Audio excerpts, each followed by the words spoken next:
आज आपण बघणार आहोत शिळ्या. माझ्याकडे रात्री शिळ्या चपात्या राहिल्या होत्या, तर मी ते नाश्त्यासाठी शिळ्या चपात्याचं तुकडं बनवत आहे.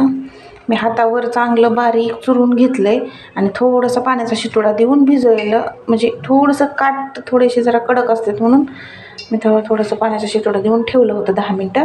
आता ते फोडून घेते मी सगळं आणि त्यात लागणारं साहित्य: बारीक चिरलेली मिरची, लसूण, कढीपत्ता, टोमॅटो, कांदा, हळद, मीठ आणि आपण थोडंसं वापरणार आहोत ह्याच्यामध्ये शेंगदाण्याचं कूट. हे मी असं जाडसर कूट करून ठेवलेलं असतं. थोडंसं मी ह्याच्यात अगोदरच टाकून घेते चपात्याच्या तुकड्यामध्ये. ते टाकलं. आता मी इथं तेल 2 चमचे टाकत ठेवलं आहे. त्याच्यात मोहरी आणि जिरं टाकून घ्यायचं, एक कढीपत्ता, हिरवी मिरची आणि लसूण. हे थोडंसं लालसर कलर झाला तर मग कांदा टाकू आपण. मिरची आणि लसूण चांगला परतून झाला.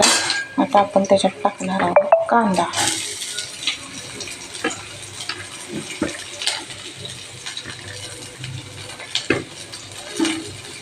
कांदा पण आपल्याला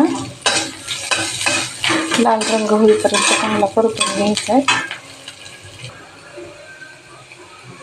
कांद्याला आपल्याला कलर आला आहे तर आपण आता ह्याच्यात टाकून घ्यायचं आहे हळद, मीठ आणि थोडंसं तिखट.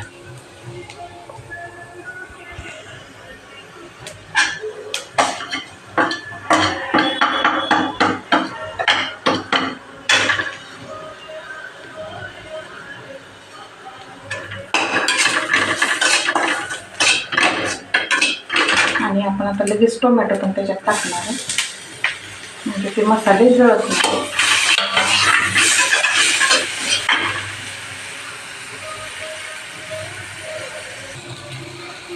टोमॅटो आता आपलं सॉफ्ट झालं आहे.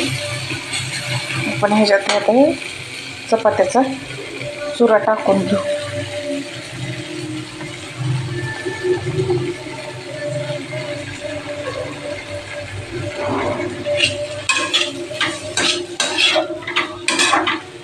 कूट तर आपण चपात्याच्या चुऱ्यातच पहिलंच घातले, त्याच्यामुळे आता घालायची गरज नाही.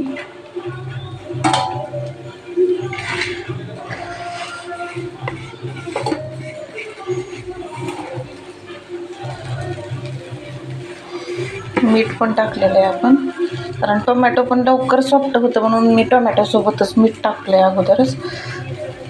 आता टाकायची गरज नाही. आणि तुमचे मऊ जर चपाती असेल तर पाण्याचा शितोडा द्यायची गरज नाही, कारण टोमॅटोला त्याच्या अंगचंच पाणी असतंय, ते पाणी सोडतं थोडंसं, त्याच्यात वलसरपणा असते. आणि जास्त जर तुम्ही पाणी केलं तर चपात्या कशा असतात माहिती आहे का, भाकरीसारख्या नसतात, त्याचा घट्ट गोळा बनतो. मग चांगलं थोडंसं आता परतून हलवून घ्यायचं, गरम करायचं मस्त. आता सॉफ्ट झालेलं आहे, मस्त मऊ झाले. आता तुम्ही वाढवू शकता आणि गरमागरम खाऊ शकता. माझ्या तर मुलाला खूप आवडते बघा, तुम्हाला पण आवडेल. तुम्ही करून बघा शेंगदाण्याचं कूट टाकून, तुमची लेकरं ना ठेवणार नाही तुम्हाला खायला.